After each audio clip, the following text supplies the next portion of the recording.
A very good morning, my dear students. I welcome to all to third semester the result methodology. We are starting the third semester. My topic is the result methodology. My name is Vibin Penny and my topic is the result methodology. I know this is a very strange experience. Maybe the first time you are attending the online classes or this online video sessions. So we are already familiar with the impact of the COVID, and the government is forcing the conducting the classes through the online. So I think it's a better method of the learning. Can save a lot of time, and we are familiar with a lot of software for the audio videos. So I think that is a good side of this online. There is a positive side and negative side. Take the positive side for this video sessions. Okay. Number third semester start here. My topic is the result methodology, and this video I would like to share the what is syllabus in your the result methodology. Okay, you degree ki padikkunna adhe topic thanne PG ki padikkunnu, then endana inde change nu otta vaakil parnal the change is it's the most practical side. The PG result methodology is a practical side. Degree is a purely theoretical. നിങ്ങൾ theory മാത്രമേ പഠിക്കുന്നുള്ളൂ. അങ്ങനെ പഠിക്കുന്നതല്ല P G. P ജിക്ക് നിങ്ങൾക്ക് exactly ഒരു researcher ആവേണ്ടതാണ്. Research ഫീൽഡിലേക്ക് പോകുമ്പോൾ it's A practical സൈഡിൽ കൊണ്ടുകൊണ്ട് നിങ്ങൾക്ക് എങ്ങനെ ചെയ്യാൻ സാധിക്കും, അവിടെയാണ് നമ്മളിവിടെ റിസർച്ച് മെത്തഡോളജി പഠിക്കുന്നത്. So here there is a 5 modules regarding the research methodology. The module wise introduction. The module, what do you mean by this research, the objectives, approaches, hypothesis, design, exploratory classification of the research. The first module. What do you mean by the research and types of the research and objectives, importance, and the testing, hypothesis, statement or problem. Research ചെയ്യുമ്പോൾ ഏറ്റവും important നമ്മുടെ statement problem, the formulation of the problem. The formulation of problems purely depends upon your literatures. Literature depending on the formulations. Then making the hypothesis. Then going to the research design. Whether it's a descriptive size, qualitative, or the diagnostic, then experimental, exploratory analysis. Then sample design. That's first module discuss here. Okay. Then after that, module 2. The module 2 relating the population and the samples. നമുക്കറിയാം primary data ചെയ്യുമ്പോൾ ഇവിടെ ഏറ്റവും important possibility ഉള്ള 2 element ആണ്, ഒന്ന് പോപ്പുലേഷനും ഒന്ന് സാമ്പിൾസും. And what is the population and what is your the samples and methods of sampling, the probability and the non probability samples. ഇതൊക്കെ നമ്മൾ ഡിഗ്രിക്ക് പഠിച്ച അതേ എലമെൻ്റാണ്. പക്ഷെ ഇവിടെ ഏറ്റവും നമ്മൾ ഫോക്കസ് ചെയ്യുന്ന എലമെൻറ്റ് നമ്മുടെ determination of the sample size. എങ്ങനെയാണ് സാമ്പിൾ സൈസുകൾ ഡിറ്റർമൈൻ ചെയ്യുന്നത്? നിങ്ങൾ പലപ്പോഴും 50 കുട്ടികളെ വെച്ചുകൊണ്ട് പ്രൊജക്റ്റ് ചെയ്യുന്നു, 100 കുട്ടികളെ വെച്ചുകൊണ്ട് പ്രൊജക്റ്റ് ചെയ്യുന്നു. How to fix this 50 and how to fix 100? There is a logic. അവിടെ there is a formulas for fixation of the sample size. So in this module we're discussing how to fix the sample size, how to determine your sample size, and methods of sampling, and that's the probability sampling and the non-probability sampling. The probability sampling side, there is systematic sampling, the stratified simple random sampling, non-probability convenience sampling, quarter sampling, multi-say sampling. Those are part of this non-probability sampling. So that is a classification of your the samples. And also studying the pilot survey. The pilot study means the small survey before the original study. Pilot study is actually important advantage എന്ന് പറഞ്ഞാൽ നിങ്ങൾക്ക് വളരെ easy ആയിട്ട് sample size determine ചെയ്യാനായിട്ട് സാധിക്കും. കാരണം pilot സ്റ്റഡിയിൽ നിന്ന് കിട്ടുന്ന ആ വേരിയബിളിൻ്റെ സ്റ്റാൻഡേർഡ് ഡീവിയേഷൻസ് ആണ് പലപ്പോഴും സാമ്പിൾ സൈസ് ഫിക്സ് ചെയ്യുന്നത്. അതിനകത്ത് നിങ്ങൾ ബ്ലൈൻഡ്ലി 50 എടുക്കാൻ പാടില്ല. There is a logic. ആ ലോജിക്ക് വെച്ചുകൊണ്ട് നമുക്ക് സാമ്പിൾ സൈസ് ഫിക്സ് ചെയ്യാനായിട്ടിവിടെ സാധിക്കും. That is a module 2. Module 2ലാണ് അതിനെക്കുറിച്ച് നമ്മൾ ഡീറ്റെയിൽ ആയിട്ട് സ്പെസിഫൈ ചെയ്തത്.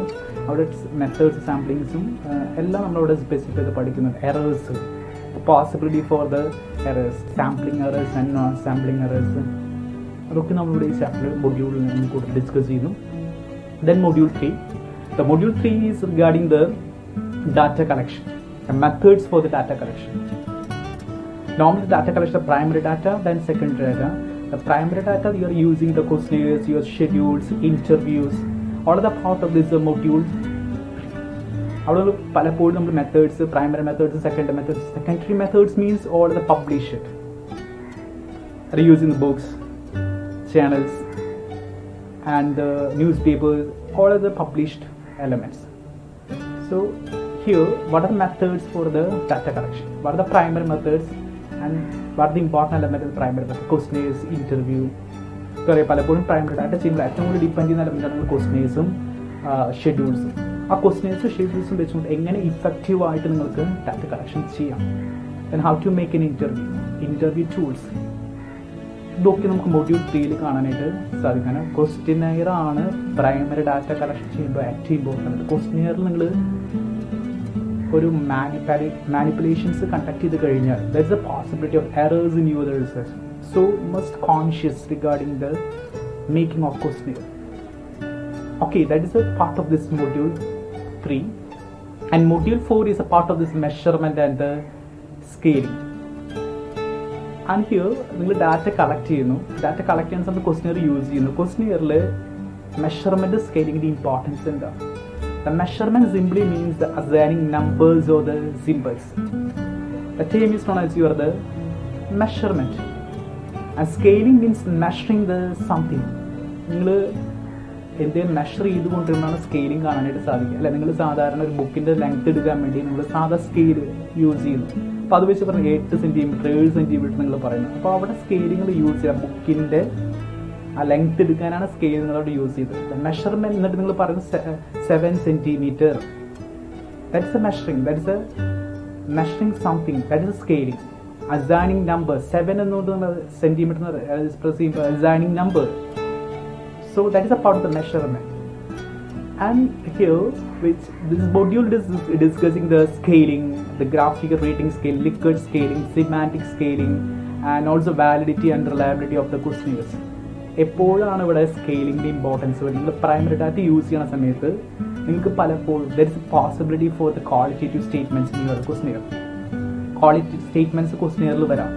There is a possibility of the qualitative statements. കാരണം അവെയർനെസ്, സാറ്റിസ്ഫാക്ഷൻ, ഇതൊക്കെ ക്വാളിറ്റേറ്റീവ് എലമെന്റ്സ് ആണ്. ഈ ക്വാളിറ്റേറ്റീവ് എലമെന്റ്സിനെ ക്വാണ്ടിഫൈ ചെയ്യാൻ വേണ്ടി നമ്മൾ ഏറ്റവും കൂടുതൽ യൂസ് എലമെന്റ് ആണ് സ്കെയിലിംഗ്. സ്കെയിലിംഗ് വെച്ചുകൊണ്ട് ക്വാണ്ടിറ്റേറ്റീവ് എലമെന്റ്സ് നമുക്ക് ക്വാളിഫൈ ചെയ്ത് കൊണ്ടുവരാനായിട്ട്, അല്ല, ഒരു ക്വാളിറ്റേറ്റീവ് എലമെന്റ്സിനെ ക്വാണ്ടിറ്റേറ്റീവ് ഫോർമാറ്റിൽ കൊണ്ടുവരാനായിട്ട് സാധിക്കും. That is the importance of the scaling. Okay, so that is a logic of this measurement and the scaling. And check the reliability and the validity. റിലയബിലിറ്റിയും വാലിഡിറ്റിയും നമുക്ക് ചെക്ക് ചെയ്യാൻ വേണ്ടി നമുക്ക് ഇവിടെ യൂസ് ചെയ്യാൻ ഒരുപാട് സോഫ്റ്റ്വെയർസ് ഉണ്ട്. SPS നമുക്കറിയാം, റിലയബിലിറ്റിയും വളരെ ഈസി ആയിട്ട് നമുക്ക് ചെക്ക് ചെയ്യാനായിട്ട് സാധിക്കും. So module 4 basic relating the reliability and measurement and scaling. And the last module is module 5. That is a data processing and the presentation. You are collecting the primary data. Data collect ചെയ്ത് നമുക്കറിയാം, നമുക്ക് analysis ചെയ്യുന്ന first important element is the editing, the coding, tabulations.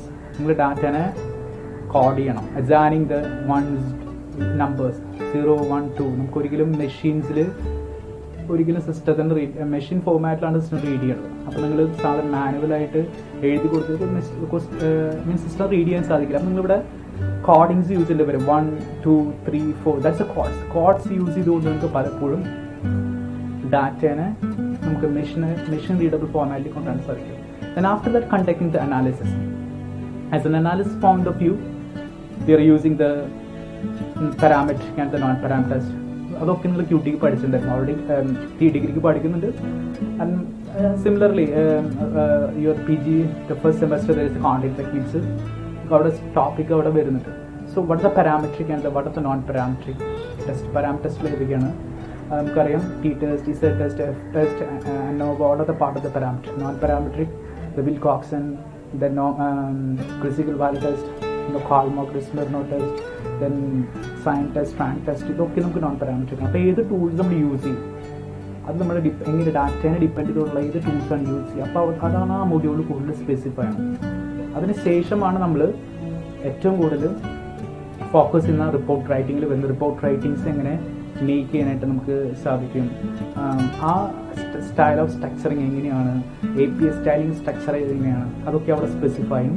Then document സ്റ്റൈലും പ്ലാജിയറിസം കുറിച്ച് പഠിപ്പിക്കും. ഇങ്ങനെയാണ് coping ഇല്ലാണ്ട് നമുക്ക് പല കാര്യങ്ങൾ ചെയ്യാൻ സാധിക്കും. കോപ്പിങ് എത്ര പെർസെൻറ്റേജ് ഉണ്ട്, that's a part of this plagiarism. അപ്പോൾ ഇത്ര എലമെൻറ്റ്സ് അവിടെ സ്പെസിഫൈ ചെയ്ത് വരുന്നുണ്ട്. അപ്പോൾ ഇത്രയാണ് മൊഡ്യൂൾ വൈസ് ഇൻട്രൊഡക്ഷൻ. ചെറിയൊരു വീഡിയോയിൽ ഞാൻ നിങ്ങളുടെ ഷെയർ ചെയ്ത മൊഡ്യൂൾ വൈസ് ഇൻട്രൊഡക്ഷനെ കുറിച്ചാണ്. മൊഡ്യൂൾ 1 എന്താണ്, മൊഡ്യൂൾ 2, മൊഡ്യൂൾ 3, മൊഡ്യൂൾ 4, മൊഡ്യൂൾ 5 അല്ലെ. മൊഡ്യൂൾ 5 ഡാറ്റ പ്രോസസ്സിംഗ് ആണെങ്കിൽ മൊഡ്യൂൾ 4 വരുന്നത് മെഷർമെൻറ്റ് സ്കെയിലിംഗ് ആണ്. മൊഡ്യൂൾ 3 ഡാറ്റ കളക്ഷൻ ആണ്. ദെൻ മൊഡ്യൂൾ 2 പോപ്പുലേഷൻ സർവേ സാമ്പിളിങ്ങിനെ കുറിച്ച്. First module is introduction. Theoretical problems വരാം നമുക്ക്. ബേസിക്കലി 4th 5th നമുക്ക് പ്രോബ്ലംസിന് പോസിബിലിറ്റീസ് ഉണ്ട്. നമുക്ക് പഠിച്ച ടെസ്റ്റുകൾ തന്നെ നല്ല രീതിയിൽ നമുക്ക് ഇഫക്റ്റീവായിട്ട് ക്ലാസ്സുകൾ വർക്കൗട്ട് ചെയ്യാം. അതുപോലെ തന്നെ നമ്മളെ സംബന്ധിച്ച് തിയറിക്ക് ഇമ്പോർട്ടൻസ് ഉണ്ട്. ഒരു കാര്യം മാത്രം നോർമലി വയ്ക്കുക, വളരെയധികം നിങ്ങളെ സംബന്ധിച്ച് ആവശ്യമുള്ളൊരു പേപ്പറാണ്. കാരണം റിസർച്ച് പ്രൊജക്റ്റ് എഴുതുന്ന സമയത്ത് അല്ലെങ്കിൽ നല്ലൊരു ആർട്ടിക്കിൾ പബ്ലിഷ് ചെയ്യുമ്പോൾ ഇത്തരം കാര്യങ്ങൾ ബേസിക്കായിട്ട് അറിഞ്ഞിരിക്കണം. ഇപ്പം നിങ്ങൾ അറിഞ്ഞിരിക്കേണ്ട, നിങ്ങൾ ഒരു പരിധി വരെ SPSS ആയിരിക്കും ഏറ്റവും കൂടുതൽ നിങ്ങൾ പഠിച്ചിട്ടുണ്ടായിരിക്കും, കേട്ടിട്ടുണ്ടായിരിക്കാം. PGക്ക് അത് വരുന്നുണ്ട്, ഫസ്റ്റ് മൊഡ്യൂളിൽ അത് വരുന്നുണ്ട്. അത് നമുക്ക് വളരെ ഡീറ്റെയിൽ ആയിട്ട് നമ്മുടെ ക്ലാസ്സിൽ ചെയ്യാം. പക്ഷേ ഇന്ന് SPSSനെ ഓവർകം ചെയ്തുകൊണ്ട് 6 എന്ന സോഫ്റ്റ്വെയർ എത്തിയിട്ടുണ്ട്. 6 റിസൾട്ടുകൾ സെയിം ആണ്. പക്ഷേ ക്ലാരിറ്റി റിസൾട്ട്സ് കിട്ടണമെങ്കിൽ 6 എന്ന് പറയുന്ന സോഫ്റ്റ്വെയർ നമ്മൾ കൂടുതലായിട്ട് യൂസ് ചെയ്യേണ്ടതായിട്ട് വരും. അപ്പോൾ 6 എന്ന സോഫ്റ്റ്വെയറിൻ്റെ അപ്ലിക്കബിലിറ്റി കാര്യങ്ങളൊക്കെയും നിങ്ങളോട് ഷെയർ ചെയ്യാൻ ആഗ്രഹിക്കുന്നുണ്ട്. സമയം കിട്ടാൻ നമുക്ക് ഷെയർ ചെയ്യാം.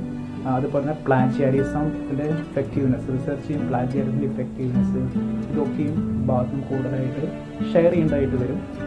അപ്പം ഇത്രയും സമയം ഞാൻ നിങ്ങളുടെ അടുത്ത് മൊഡ്യൂൾ വൈസ് ഇൻട്രൊഡക്ഷൻ പറഞ്ഞു. അത് നിങ്ങൾ കേൾക്കുന്നു, നിങ്ങൾക്ക് ഫീഡ്ബാക്ക്സ് തരാം. അപ്പോൾ എനിക്ക് തോന്നുന്നു മൂഡിൽ പ്ലാറ്റ്ഫോമിലാണ് ഈ വീഡിയോസ് കൂടുതൽ കിട്ടാൻ ചാൻസ്. മൂഡിൽ പ്ലാറ്റ്ഫോമിൽ കൂടെ നമ്മൾ ഈ വീഡിയോസ് ഷെയർ ചെയ്യുന്നത് ആയിരിക്കും. എന്തായാലും താങ്ക് യു. See you. നമുക്ക് വീണ്ടും കാണാം. വൺസ് അഗെയിൻ അല്ലേ, വീണ്ടും കാണണം. കാരണം നമുക്ക് ക്ലാസ്സുകളെല്ലാം ഓൺലൈനാണ്. ഒരു പരിധി വരെ നമുക്ക് കേൾക്കാൻ ചിലപ്പോൾ താല്പര്യം ഉണ്ടാവില്ല, കാരണം ഓൺലൈൻ ക്ലാസ്സുകളല്ലേ.